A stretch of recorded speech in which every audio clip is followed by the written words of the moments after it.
A tecnologia e a internet trouxeram muitas facilidades, especialmente a possibilidade de estreitar os laços com quem amamos.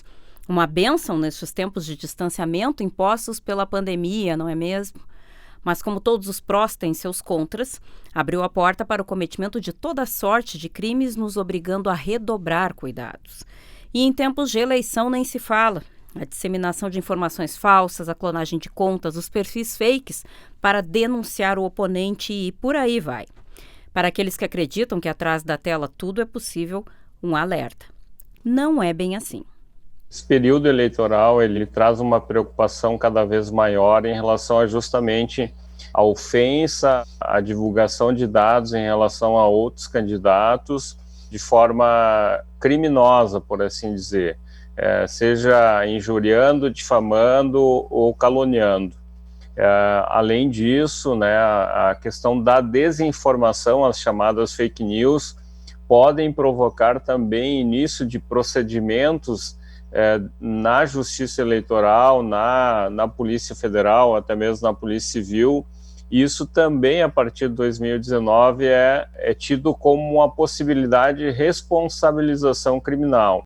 Embora a investigação de crimes eleitorais esteja a cargo da Polícia Federal, buscar o judiciário dentro das competências que regulamentam os crimes eleitorais é o primeiro passo.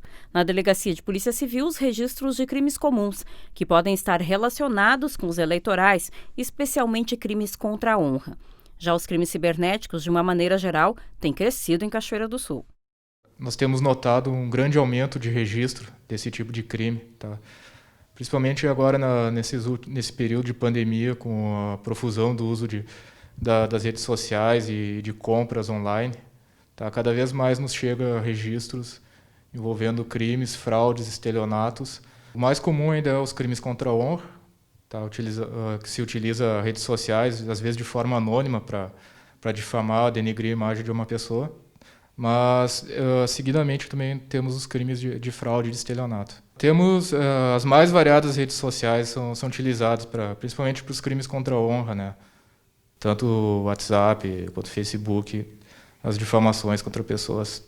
Nós temos aí vários vetores que são importantes serem analisados, não só pelos candidatos, mas por quem o apoia, porque a legislação eleitoral é uma das mais avançadas nesse sentido, justamente procurando inibir, além de proibir naturalmente, todos esses aspectos relativamente à questão dos crimes contra a honra e da denunciação caluniosa para fins eleitorais. E nos crimes contra a honra, naturalmente, surgem esses aspectos relativos aos chamados crimes de ódio.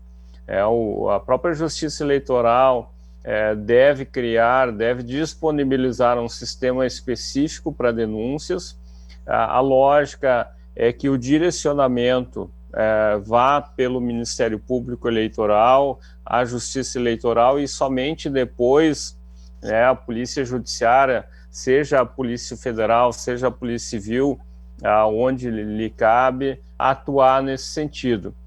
Mesmo que um registro de ocorrência na seara eleitoral seja feito inicialmente na Polícia Civil, quem decide ou não pelo prosseguimento do feito eleitoral é o juiz eleitoral. O mundo é virtual, mas a investigação e as normas são palpáveis e permitem que o dano não permaneça para sempre neste universo virtual, eternizando, portanto, a ofensa ou a injúria uma vez postada na internet.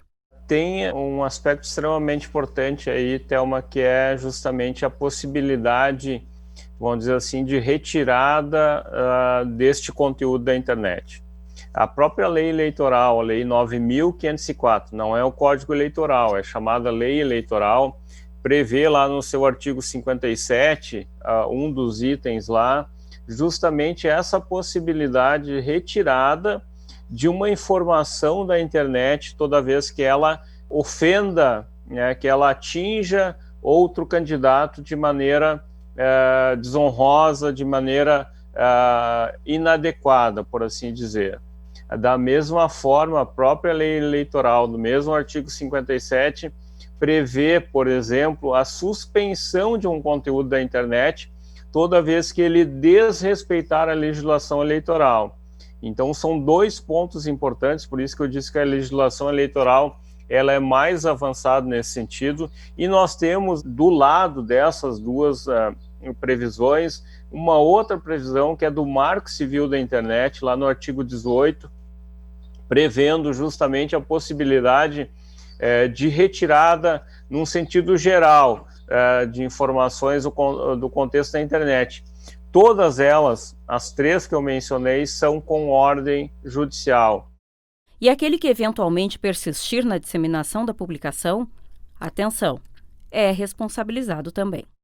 Não existe impunidade no contexto da internet, ou seja, provedores de aplicação, como esse que nós estamos utilizando, que é o Zoom, o Google, o Facebook, o WhatsApp, Twitter, etc., eles têm a possibilidade de informar não só dados cadastrais, mas de onde as pessoas estão acessando. Isso nos auxilia, em termos de polícia judiciária, na investigação da origem do delito, né?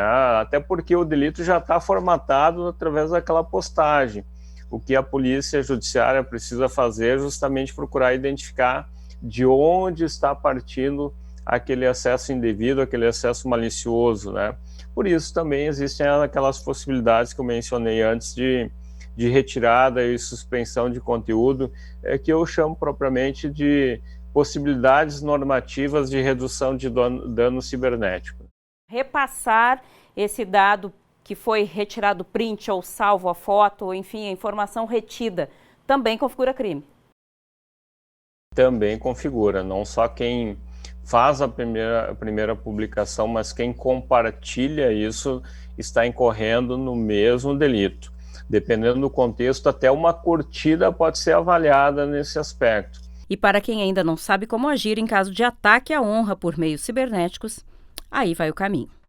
A pessoa foi vítima de alguma circunstância na internet. Ela vai, em primeiro lugar, preservar aqueles dados, ou seja, o link, dar o print, registrar uma ata notarial, se for o caso, comunicar, se for relativamente à questão eleitoral, comunicar à Justiça Eleitoral, ao Ministério Público, para que o Ministério Público possa ou não, né, no caso, requisitar a instauração de um procedimento policial.